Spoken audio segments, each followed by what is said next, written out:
Olá, turma do oitavo ano, turma de oficina multimeios. Vamos para mais uma aula e nós falaremos hoje sobre o tão conhecido, famoso decibel, decibéis, tá? Que tem esse símbolo de dB, o D minúsculo e o B maiúsculo aqui. Então, o que é o decibel, né? Nós falamos na aula passada sobre o sinal, né? E o decibel, pessoal, é o volume do sinal, tá? Decibel equivale ao volume. Ele está relacionado também com a amplitude e, portanto, com a intensidade do som. Então, vamos lá, vamos entender isso. Quando a gente faz um som, né, ele tem uma intensidade, né, que é a força, né, é o volume do som. Quando você toca lá uma corda, né, ela faz aquele movimento no ar, assim, de contração e expansão, né. Então, imagina, pessoal, olha só, você tocou e a corda está vibrando. Imagina que você põe uma caneta na corda vibrando e você passa um papel assim, ó. Você vai ter aquele desenho da onda sonora, certo? Então, quanto mais intenso, quanto mais força o som, mais a corda ou o ar fará esse movimento. Quanto mais suave, menos a corda faz esse movimento, né? E aí a gente tem, se você faz esse processo, né, de pegar o movimento da corda ou o movimento das partículas no ar e você registra isso em um papel, você tem esse desenho da onda, né? E a amplitude está aqui, olha. Quanto maior a distância aqui do ponto que o ar está parado ou a corda está parada, né? Essa linha do meio seria a corda parada, né? O ponto lá no alto seria o máximo que o ar ou que a corda vem para frente. E esse ponto aqui embaixo seria o máximo que o ar ou a corda vem para trás, né? Então a linha do meio seria o repouso. Então a amplitude do som, o volume do som, né? A gente observa olhando isso aqui. Qual é o tamanho do repouso até o ponto máximo ou do repouso até o ponto mínimo? Você poderia olhar aqui também, eles seriam iguais, né? Essa é a amplitude, pessoal, da onda, tá? A amplitude dela. Então, quanto mais volume ela tem uma amplitude maior, quanto menos volume ela tem uma amplitude menor, né? Então, essa é a relação aí da intensidade do som com a amplitude da onda, né? E o volume, por quê? Porque nosso tímpano, né, ele tem uma pelinha. Quando o som chega nessa pelinha, se ela vibra pouco para lá e para cá, você tem menos volume. E se ela vibra mais, você tem mais volume, mais som, né? E, pessoal, então o decibel, ele é medido em nível de pressão sonora, porque como nós falamos, né, o som gera essa pressão no ar, empurra e volta, empurra e volta. E esse nível de pressão, o quanto ele empurrou, que é o decibel que a gente mede, tá? Então nós estamos medindo a pressão do ar, a pressão do som no ar, ou numa corda, ou no tímpano, né? Esse aqui, pessoal, isso daqui é um visor meio antigo de medição de decibéis.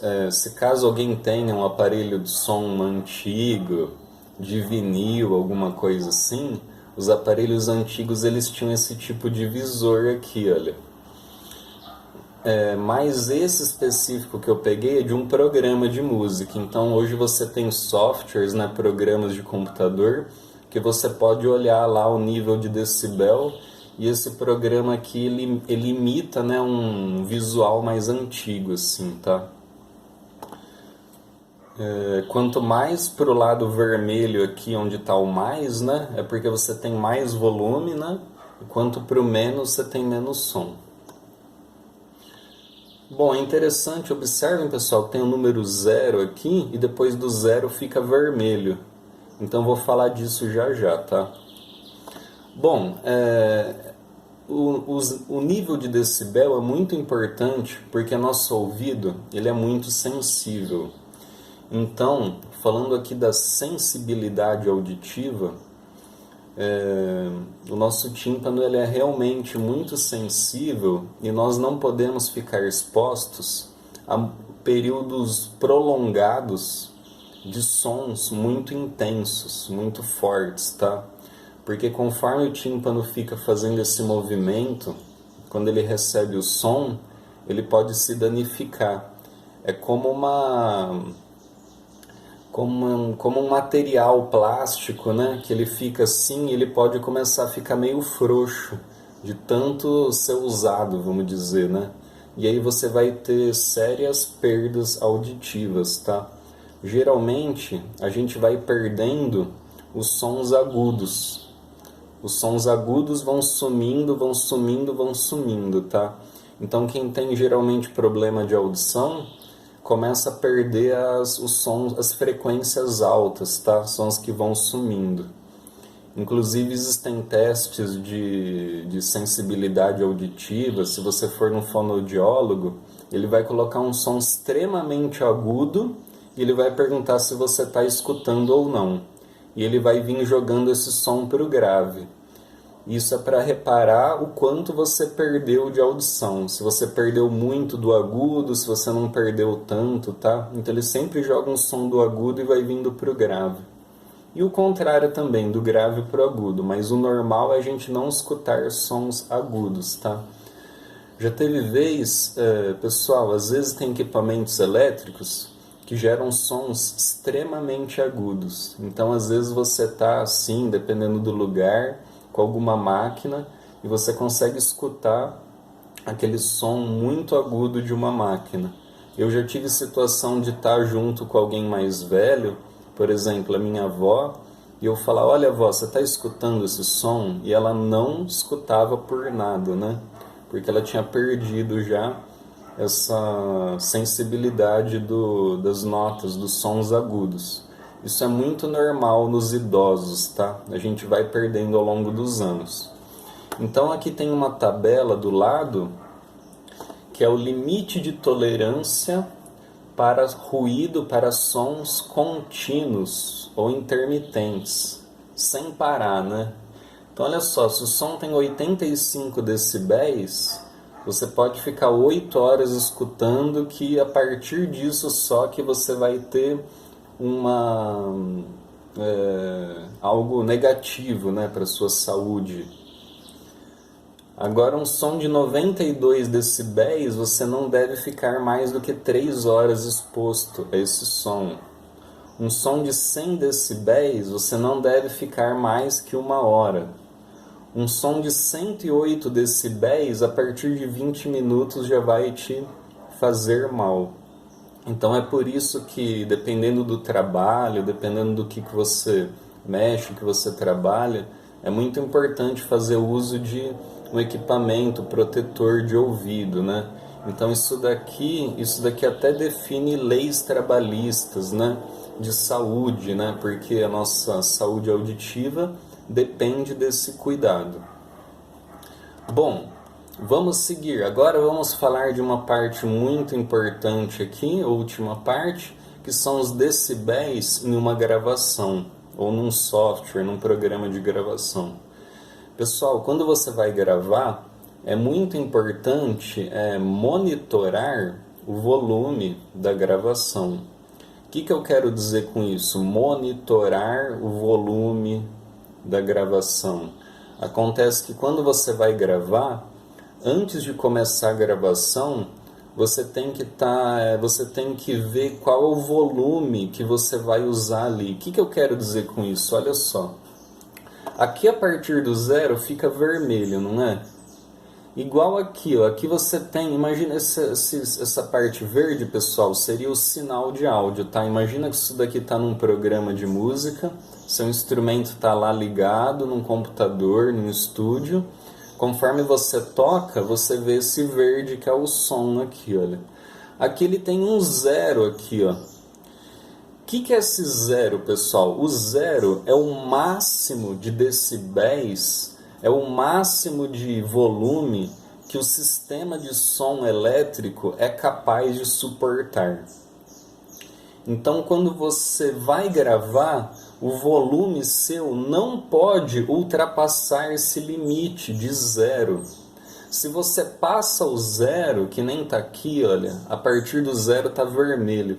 Se o seu som passa do zero, o que é passar do zero? É você ter um som que é mais forte do que o seu sistema elétrico é capaz de captar. Então, se você faz isso, se você manda um som com um decibel mais alto que o seu aparelho de som, o seu sistema de gravação pode suportar, você vai ter ruídos. Isso é muito ruim. Então é por isso que quando você chega no estúdio ou num palco, geralmente o técnico de som vai falar para você: olha, toca o mais forte que você vai tocar. E aí você executa o mais forte que você poderia tocar, porque ele vai colocar o seu volume. O legal é a gente ter o volume o mais perto do zero, para ter bastante som, mas não passar do zero, porque você vai ter ruído. Então a gente tem, tanto na mesa de som, né, quando você está num palco, você tem a mesa de som, onde o instrumento entra e você tem o volume que você pode colocar.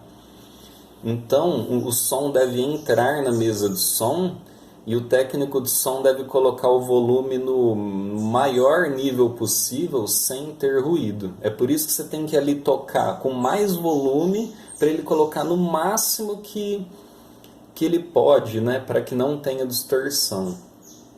Então é isso que eu quero dizer com monitorar a entrada do sinal. Então o sinal que está entrando da sua voz, do seu instrumento na gravação, a gente tem sempre um botão, né, para um botão de volume, né, que é para decidir o volume que o som vai entrar. Por exemplo, eu dei o exemplo da mesa de som no show, né? Mas no estúdio nós temos a placa de som. A placa de som é onde os instrumentos entram para ir para o computador, para a gravação. Essa placa de som ela tem o botão de volume de cada instrumento. Então você vai ligar seu microfone na placa e você vai colocar no maior volume possível na placa de som. Você vai cantando lá com bastante intensidade e você coloca no maior volume, mas sem chegar no zero. Para que você possa fazer uma gravação pegando o melhor som, né, vamos dizer, pegar o máximo possível do som de cada instrumento, mas sem ultrapassar o limite de zero, que é o que o seu sistema aguenta. Senão você vai ter ruído, aí fica horrível, tá? Isso estraga toda a gravação. Então, quando o som passa do zero, ele fica vermelho. Então, se na sua placa de som o som está entrando e está lá batendo uma luz vermelha, vermelho é problema, gente. Então, tá lá pintando vermelho é porque está com muito volume. Se no seu programa de áudio essa faixa que o som passa do zero vai ficar vermelho, que significa, opa, você está estragando ali o seu som. Se nesse medidor de decibéis ele passa do zero e vai para o vermelho, é porque você está também perdendo som e você está colocando ruído na sua gravação, tá? E, bom, pessoal, então é isso a ideia de decibéis. Eu vou deixar aqui para vocês refletirem, tá? Dessas últimas aulas, alguns assuntos aí. O que é sinal? O que é um transdutor? Cite 3 equipamentos, ou 2 já é o suficiente, que são transdutores. Em qual unidade nós medimos frequência? E a aula de hoje, né? O que são decibéis e qual sua unidade de medida, tá? Bom, espero que tenha dado para conhecer um pouquinho mais sobre os decibéis e ótima semana para vocês. Tudo de bom, pessoal.